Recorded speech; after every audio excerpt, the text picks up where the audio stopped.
तर एकनाथ शिंदेना शिवसेना संपवायची होती असा आरोप राजन विचारे यांनी केला। खासदार राजन विचारे यांनी एकनाथ शिंदेंवर आरोप केला आहे। तर शिंदेना कंटाळून मस्के काँग्रेसमध्ये जाणार होते असं विचारे म्हणाले।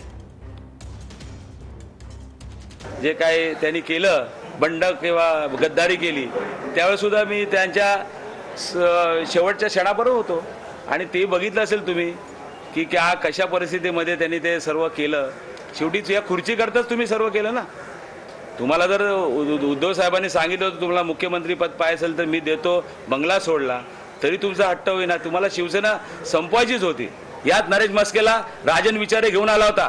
काँग्रेसमध्ये जेव्हा चालला होता तेव्हा या शिवाजी मैदानामध्ये त्यांचा प्रवेश होता, त्यावेळेला मी घेऊन आलो आणि ते कोणाच्या सांगण्यामुळे, उद्धव साहेबांच्या सांगण्यामुळे की जाऊ दे त्या राजनला आपल्या त्या ह्याला घेऊन ये, तू नरेशला घेऊन ये।